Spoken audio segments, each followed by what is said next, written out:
नमस्कार बच्चों, आज हम करेंगे कक्षा 10 के लिए सामाजिक विज्ञान की वर्कशीट नंबर 9 जो आपके हिस्ट्री के चैप्टर नंबर 2 भारत में राष्ट्रवाद पर आधारित है। ये आपकी 25 जुलाई की वर्कशीट है। और बेटा जब भी वर्कशीट करनी होती है मैं आपको पहले ही कहती हूँ आप उससे रिलेटेड चैप्टर ज़रूर पढ़ो, अदरवाइज़ आप वर्कशीट को बहुत अच्छे से नहीं समझ पाओगे और ना ही उसके प्रश्नों का हल अच्छे से दे पाओगे। चलो, वर्कशीट नंबर 8 में आपने बहुत सारी जो मेन टाइमलाइन थी उनके बारे में जाना था। इस वर्कशीट में उसके आगे की टाइमलाइन जो है वो दी गई है।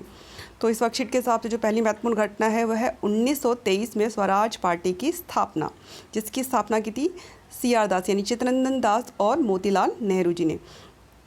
इस पार्टी की स्थापना क्यों हुई थी वो जान लेते हैं।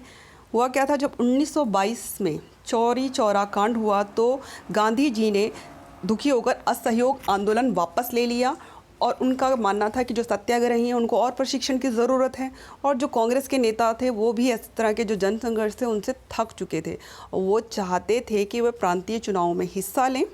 ठीक है, प्रांतीय चुनावों में वो भाग लेना चाहते थे और परिषदों में रहकर सरकार की नीतियों का विरोध करना चाहते थे और बताना चाहते थे कि ये जो परिषदें हैं ये लोकतांत्रिक संस्थान नहीं हैं। ठीक है, तो प्रांतीय राजनीति में आने के लिए ही CR दास और मोतीलाल नेहरू के नेतृत्व में जो है स्वराज पार्टी का जो है गठन किया गया। स्वराज का मतलब होता है स्वयं का राज। अब आते हैं साइमन कमीशन का गठन 1927 में किया गया था। अब सबसे पहले समझते हैं कि ये कमीशन का गठन हुआ क्यों था। तो इसके पीछे ये है कि जो 1919 ईस्वी के मॉन्टेग्यू चेम्सफोर्ड एक्ट था यानी कानून था जो भारतीयों के लिए बनाया गया था, उसकी समीक्षा हर 10 वर्ष में की जाए, इसके लिए उसके अंदर एक संवैधानिक आयोग के गठन का प्रावधान था। तो 10 वर्ष पूरा होते ही इस तरह का एक आयोग भारत आना था, लेकिन उस समय देश में इस तरह की घटनाएं चल रही थी, पूरा उथल पुथल का माहौल था, आंदोलन हो रहे थे। तो जो ब्रिटेन की जो कंजर्वेटिव पार्टी है उसने क्या किया, 2 साल पहले ही इस कमीशन को जो है भारत भेज दिया, जिसने उस कानून की समीक्षा करनी थी, जिसका नाम दिया गया साइमन कमीशन। क्योंकि इसकी अध्यक्षता साइमन ने की थी इसलिए इसका नाम साइमन कमीशन पड़ा। ये 1928 में भारत आया था। अब इस कमीशन का जो है भारी विरोध हुआ। क्यों हुआ?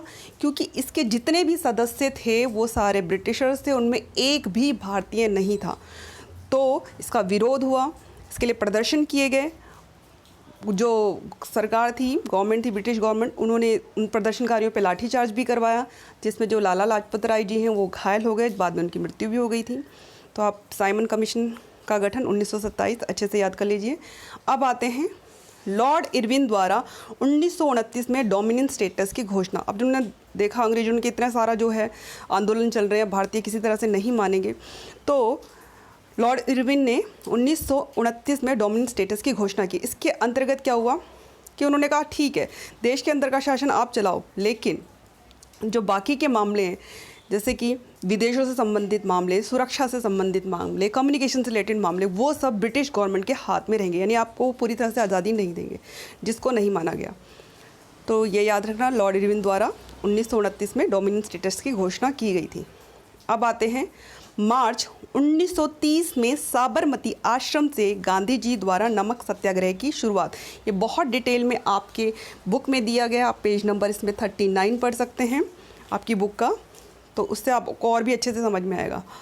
तो 4 मई 1930 को गांधी जी की गिरफ्तारी हुई क्योंकि उन्होंने नमक का कानून तोड़ा था। अब इसके बारे में जानते हैं कि जो सविनय अवज्ञा आंदोलन और नमक सत्याग्रह वो है क्या। 6 अप्रैल 1930 को गांधी जी ने अपने 78 साथियों के साथ दांडी पहुंचकर नमक कानून तोड़ा और आंदोलन की शुरुआत की। हुआ क्या था, जो ब्रिटिश गवर्नमेंट थी उन्होंने एक कानून बनाया था जिसके तहत सिर्फ ब्रिटिशर्स कंपनी ही नमक जो है उसका प्रोडक्शन कर सकती है। ठीक है, कोई भी इंडियन इसका प्रोडक्शन नहीं कर सकता और ऊपर से नमक के ऊपर भारी टैक्स लगा दिए।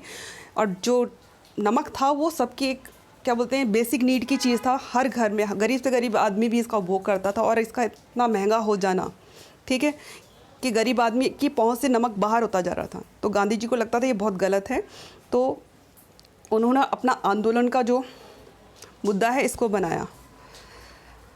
अब आते हैं, तो हुआ क्या, उन्होंने दांडी पहुंचकर कानून तोड़ा और आंदोलन की शुरुआत कर दी, सविनय अवज्ञा आंदोलन। इसका नाम है। अब जो सविनय अवज्ञा आंदोलन है ये असहयोग आंदोलन से कुछ मामलों में अलग था। कैसे अलग था? देखो, असहयोग आंदोलन में उन्होंने सिर्फ गवर्नमेंट का असहयोग करने के लिए कहा था, जिसमें उनको कहा था विद्यार्थियों को कि आप स्कूल नहीं जाओ, सरकारी कर्मचारियों को काम करने से मना कर दिया था, है ना, ब्रिटिश जो सामान है उसका बहिष्कार करने के लिए कहा था। लेकिन उन्होंने कहीं पे भी कानून तोड़ने की बात नहीं की थी, टैक्स अदा न करने की बात नहीं की थी। लेकिन इस समय उन्होंने क्या किया, इस बार लोगों से न केवल अंग्रेज़ों का असहयोग करने के लिए कहा, बल्कि औपनिवेशिक कानूनों का उल्लंघन करने के लिए भी कहा कि जो ब्रिटिश गवर्नमेंट ने हमारे खिलाफ जो कानून बनाए हुए हैं उन सबको तोड़ो। ठीक है, हुआ क्या, तो देश के विभिन्न भागों में नमक का कानून तोड़ा गया, यानी लोगों ने कानून बनाया और सरकारी नमक खानों के सामने प्रदर्शन किया। विरोध के तरीकों में क्या था, कैसे विरोध करा था उन्होंने इस सविनय अवज्ञा आंदोलन में?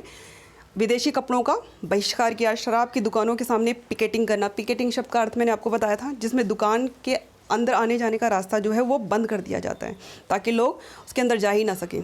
लगान न देना, चौकीदारी, टैक्स न देना, वन कानूनों का उल्लंघन इत्यादि संबंध इसमें शामिल थे। अब वन कानून का उल्लंघन क्या था?